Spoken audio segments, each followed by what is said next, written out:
Yeah. And welcome back to SolidWorks Live. We're coming to you from Dallas, Texas at SolidWorks World 2019. This afternoon, I am joined here by three guests for our entrepreneurial panel. I have Aaron from Rise Robotics, I have Rain from Skelmet, and Chris from Sparkcharge. Welcome, everyone. Thanks for having us. Thanks for being here. So tomorrow is going to be a really exciting day. For the folks at home who might not know, all three of you are going to be pitching an idea to the entire audience at SolidWorks World. 6,000 people.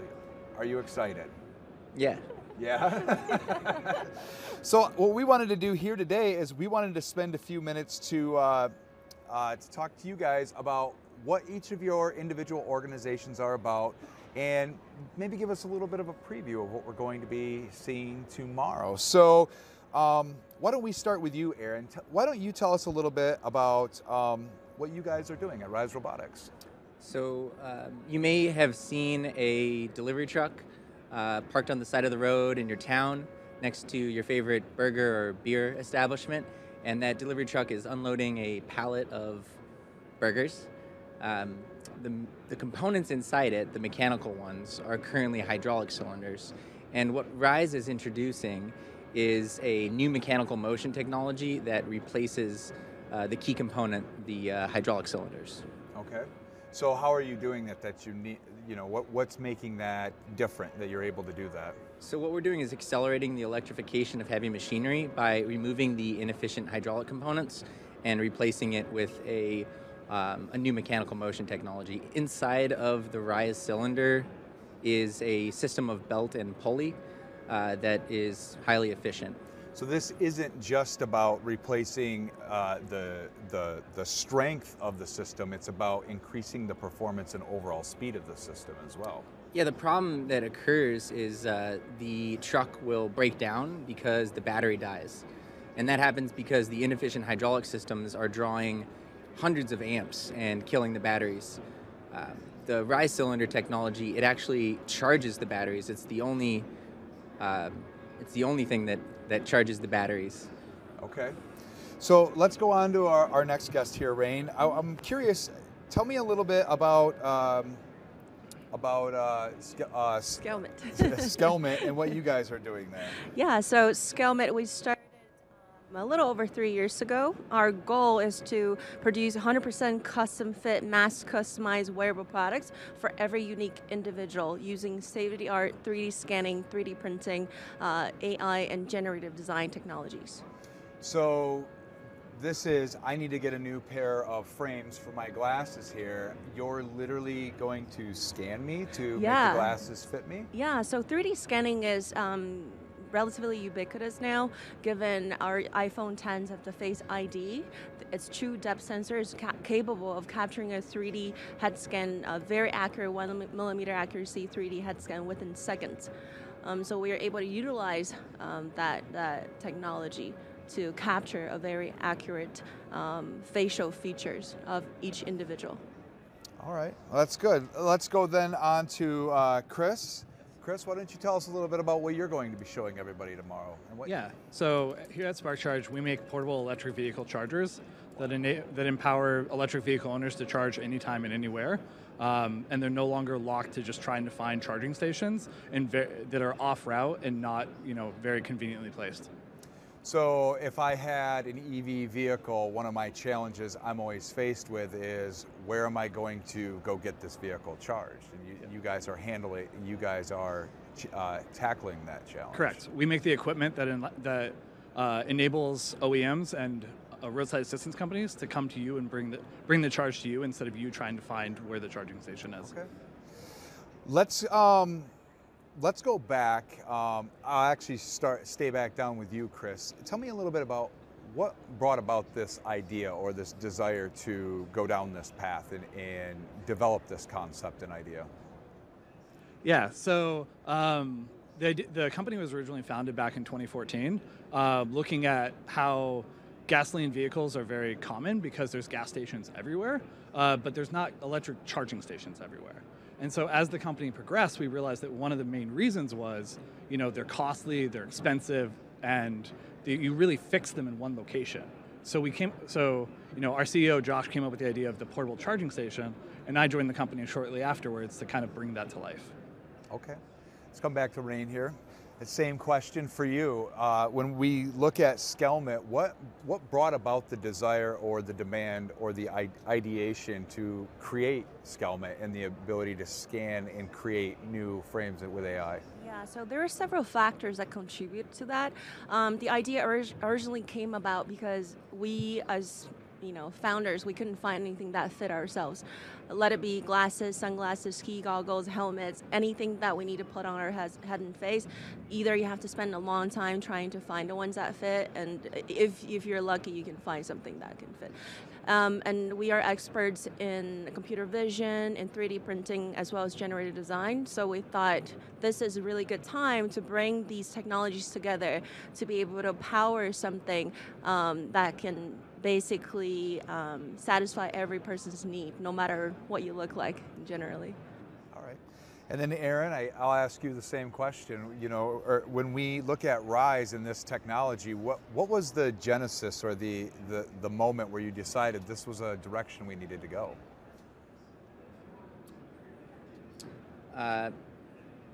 We went through a program called Techstars, which is a fantastic program that helps entrepreneurs build and grow businesses, especially with new technology. Before the Techstars program, we were working on making the machines of the future, and we had in mind that they would be wearable motion machines.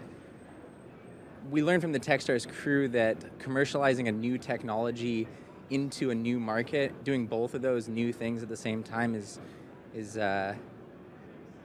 too hard, right? So we just did the new technology into existing markets. Okay. And the way we did it was we identified all of the applications for which our Rise cylinder, which is a new linear actuator, could advance or disrupt. And we just called everybody up. So my usual thing is the team and I call, email, and write the CEOs and VPs of heavy machinery companies and to let them know that we've got a new technology. And the ones that truly have a need or are innovative call us back, and we meet with them. And lift gates are a really great application for the Rise cylinder, and so we're working on lift gates. Okay. So I have to ask, my background is industrial automation equipment. Are you looking at spaces like automation equipment where, today traditionally pneumatic and hydraulic cylinders are a big part of that space? Is this another application? It is. So I would put that in the industrial side, which is our second major category after heavy machinery. So right now we're focusing on off-road heavy machinery and on-road heavy machinery. Next, as soon as the right partner comes along, is industrial machinery. So for example, in a sawmill, cut-off saws, or in a hydraulic press or a injection molding machine, or we had a call with a really great company in India recently, and there's way too many actually for us to choose. So we just let the right partners. We invite them to work with us. All right. Aaron, I want to stay with you as I think about, another question. Everybody who comes up with an idea or a design or something like that has that aha moment where what they wanted to create or that big breakthrough that they needed to make their idea become a reality happens. What do you think that was for you that made this, this electrical cylinder happen? There was a great talk on the keynote on Monday. The co-founder of Square, he said something about how humble perseverance is what really brings these new technologies to commercial success. And I really like that because there was no idea and there is no one person. We have a really great team. We have really great investors. I want to thank Blake Sessions, Kyle Delaquila, Tomas Sepp, Walter A. Winchell, William J. Warner. There's a lot of people out there.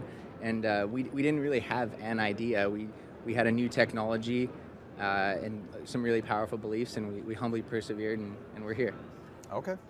All right, let's go back to Rain, and I'm going to ask that same question. I mean, was there something that needed to happen or a breakthrough point in the creation of Skelmet that really made this all of a sudden possible or happen? Yeah, absolutely. Because I think any new product, any new technology to go to market, the timing is extremely important. if we were to do this, say, 5-10 years ago, it wouldn't have been possible because, 3D scanning was, you had to use a really large device in order to do that, and it was time consuming. 3D printing, there was no way for 3D printing to be able to get to a point where it's production ready. So it really is only until, I would say, 2 years ago that this could solidify all together and or a kind of center into one cohesive process. And for us, when those industries start catching up to what we had hoped it was going to be, that was a big aha moment for us. But also, I think finding the right product was important. Given our name, Skelmet, we actually started thinking about helmets when we first started because when a helmet fits, the chance that it will protect someone's life is dramatically higher. So that was something we cared dearly about. But given the size of helmets and the value of the price of it that could be sold, commercially it wasn't as viable as that of eyewear. So that's how we pivoted, and that's something else. But along the way, there were many moments that, ups and downs, and you just really have to get through it. We were kind of the opposite of you. We had the idea first.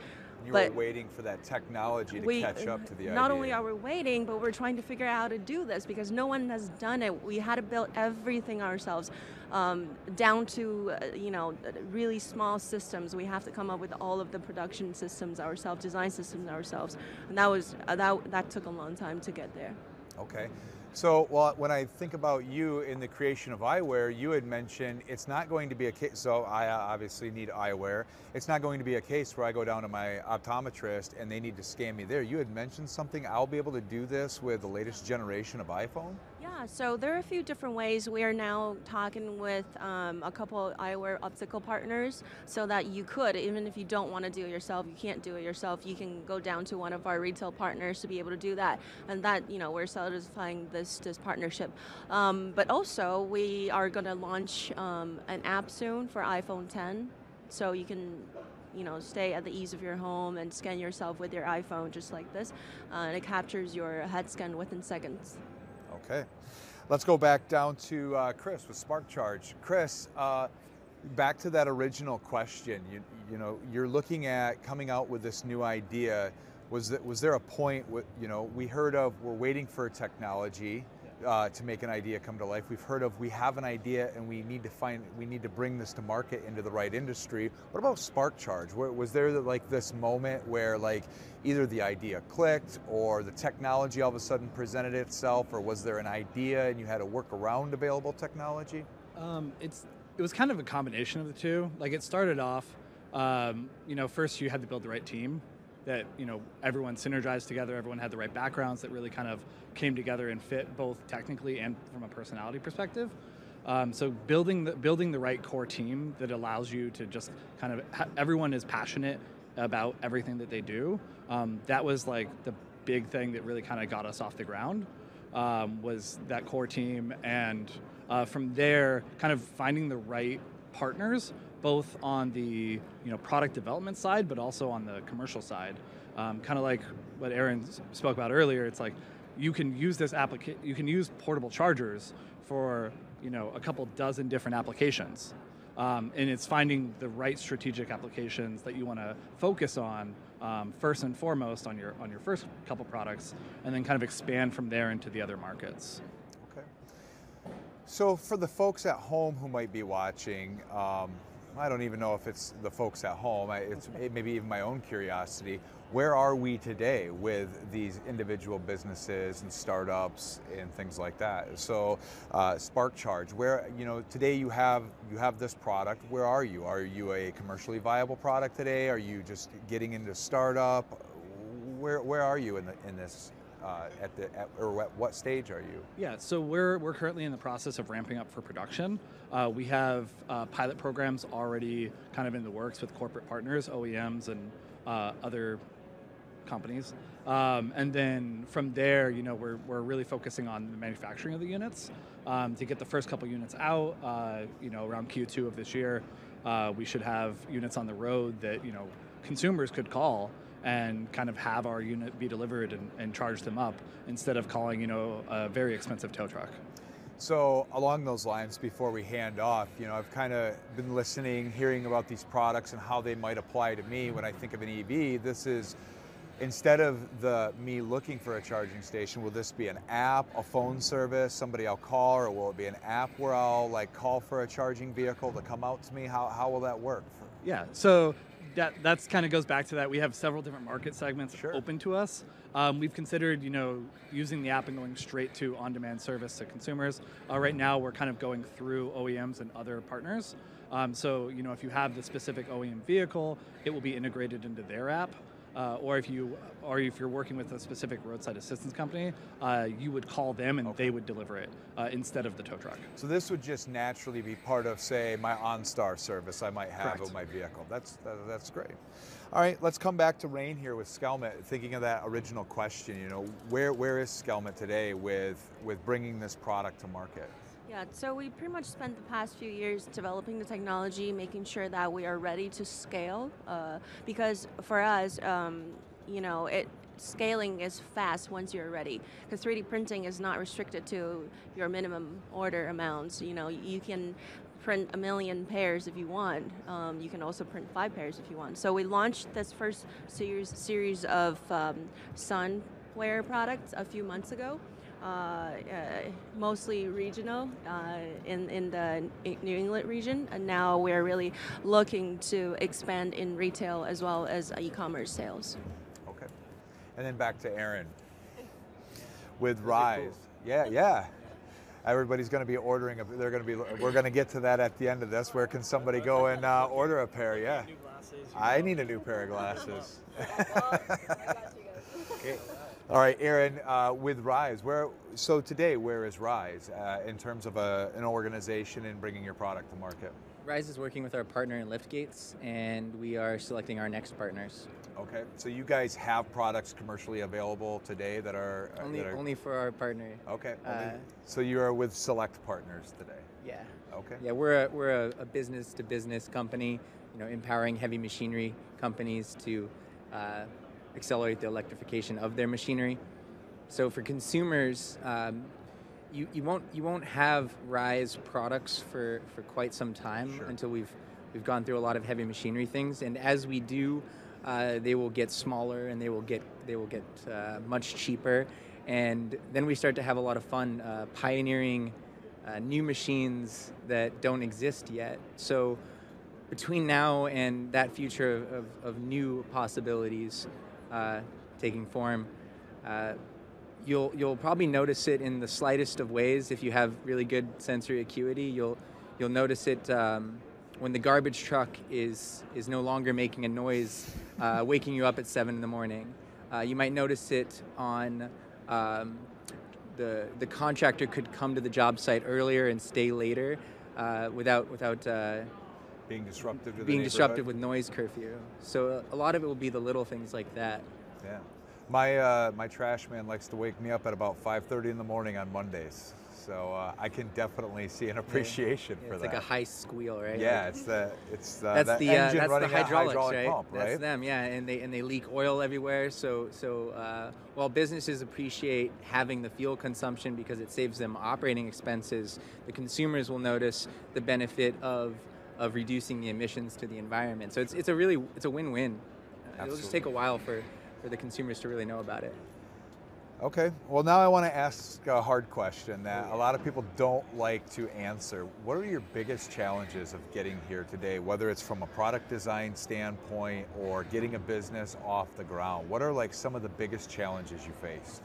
I think one of the best things I did was get a coach who had done this before many times, and that actually came as a result of getting really great investors. So I think the biggest challenge is being very careful about who you choose to work with, whether it's team, investor, customer, partner, the people that you choose to work with.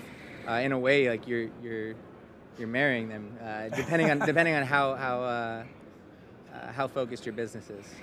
So did you have any stumbling blocks along yeah. the way? Or, yeah, or I'm not going to pain name any points? names, but No, you don't have to name any names. there were definitely some disasters that we had to recover from. Yeah, we have a lot of people who watch. They might have an idea or a business idea or a product idea. And you know, we want them to know it's not all, I have an idea, I'm going to magically be rich someday from this. There are challenges all along the way. Yeah, my coach John Strauss has a really good saying about picking the right people, and it goes like this: like one, can you trust them? Right. So establishing trust is really important, and there's a lot of ways to do that. And two is like, do they have the capabilities to contribute in the way that you need? And then three is can you make the economics make sense? Right. Is this a good deal? Right. Just because you have a great idea, and people might think it's a great idea, but it might be unaffordable, or the market might not be big enough to warrant that. So yeah. So without the trust, I think trust is the beginning and the end. And if you don't have like a relationship with high integrity and loyalty, it's not really a relationship. You know, they could actually, you could be creating your competitor. Yeah, or you're like your evil boss. You could be hiring your evil boss. There's so many. You could hire an employee that you can't get rid of, or man, there's so many problems. So many problems. All right, Rain, how about yourself? When you've been on this journey for a while now, what are some of the challenges you've faced along the way? So I agree with what you said, people, but also I think one of the biggest challenges for me is emotional, internal, like self-doubt, you know, because entrepreneurship is such a lonely journey. And when you start, you didn't think you were going to be so lonely for so long. You think, you know, within a few months, we're going to get $5 million and we're going to ramp up production. We're going to be all over the world. And then 3 years later, you're still sitting in you know, spot probably half foot forward. And there's still such a long journey ahead. And there were times when you face 100 rejections a day, you know, everybody shuts you down. And what you going to do? You got to just pick yourself back up. There's really nothing else you can do. There were days when you don't want to go on anymore. Adjust yourself emotionally, and just keep going. Perseverance. That's the word I was just going to say. It takes a lot of perseverance. Yeah, definitely. You have to deal, it sounds like, with a lot of disappointment and move past that next point. Were you, just out of curiosity, did you get the opportunity yesterday to see Jeff from Square speak about some of the things they dealt with early on? Unfortunately, I arrived late. So that's available on the live stream. I highly encourage you to go check it out. I will definitely watch it. Jeff talked a lot about sometimes it's just, you just got to keep working that idea over and over. And you talk about kind of that same story eventually. Yeah, it's because, like, you know, you believe you're right. You believe there's opportunities there, and everybody else around you tells you there isn't. What you gonna do? Believe yourself or believe everyone else? Sure. If you're going through hell, keep going. Yeah. Yeah. You have to believe in yourself to start with. If you can't get past that point, it's going to be a very rough road. Chris, how about yourself? Think about the bad moments or the rough moments or the challenges you've faced. So I can echo a lot of the same sentiments, but really, so there's two main kind of defining moments as far as like challenges that I can think of. One of which was when I knew in theory the technology could work, and I kept blowing things up. It's always disheartening when you know that this should function, but then you just see magic white smoke or big blue flashes, and you're like, all right, back to the drawing board. We got to figure out, tweak something here, tweak something there, come back, do it again the next day. And just kind of having the perseverance to just blow something up for the 20th time and just know it is possible, I'm not wrong. And then finally, when you get that breakthrough moment where it doesn't blow up, you get really excited. It's like what Thomas Edison said, right? It didn't take 1,000 ways, or he didn't design a light bulb 1,000 wrong ways. He designed it one way. I forget the exact phrasing, but all great inventions take many attempts to get it right. Yeah. So, as an engineer myself, and as someone with like the heavy, technical, interest in it, that was like kind of one of the early challenges. And then really as kind of once we got the technology out of the way and we're like, all right, this is possible, we can do it. And then it's really kind of honing in on the right, like you said, with finding the right partners, not just from the people perspective, but from you could apply this technology. Like I said before, we could do on-demand charging. We could do roadside assistance charging. We could do industrial charging at gas stations, and you can kind of replace the idea of a gas pump with now you have these modular systems that the consumer could swap out instead of the business to business, and kind of like taking all those different channels and just kind of honing in on the right ones that make the most sense, both economically and technically, and then kind of going forward from there. Okay. Well, everybody here at SolidWorks World tomorrow is going to get the opportunity to vote live on the pitches that you guys are going to be doing. I don't know, I think we're just finding this out. It's going to be a live kind of vote. Everybody's going to kind of do their pitch. But I want to give the folks watching on live stream an opportunity to learn more about your individual organization. So why don't we give everybody at home where they can find out more about your individual organization. So if somebody wanted to learn more about SparkCharge, where would they go? Yeah, so you can just go to our website. It's www.sparkcharge.io. Okay, and I'm pretty sure the websites are going to be pretty easy, but we'll go kind of down the list here. Yeah, so, for us, it's just skelmet.com, SKELMET, skelmet.com. All right, and then Aaron, how about Rise? RiseRobotics.com. That's RISE robotics.com. Okay. And then we'll close with this. If you had any piece of advice for a new up-and-coming, we'll say everywhere from a DIY to a maker to an entrepreneur to a startup, if you had any advice you could share with anybody at home beyond maybe some of the trials and tribulations you've gone through, what would that be? Even the greatest players have great coaches. So I would get a really good coach. Okay. Yeah. Rain, yourself? I really think just keep going and don't give up. That's something I tell myself every day too. Just keep going at it. If one way doesn't work, try something else. But you had the idea, you see the opportunities. There are people that cheer you on. Keep at it. Thank you, Rain. And Chris? Build a family. Don't just get cogs in a wheel. Build a team that you want to have dinner with every week. Build people that you enjoy coming to see every single day, and you'll make the journey much more enjoyable. Well, thank you all for joining us here today. I'm really excited to see all of your presentations tomorrow morning during general session. For everybody else tuning in online, if you want to see their ideas be presented to everybody during general session at SolidWorks World, we have a new time tomorrow. We had general session tomorrow is going to be at 10:30 a.m. So make sure you join us on Facebook, YouTube, and the SolidWorks World website. Until we see you again later on from another live broadcast, thanks for joining us.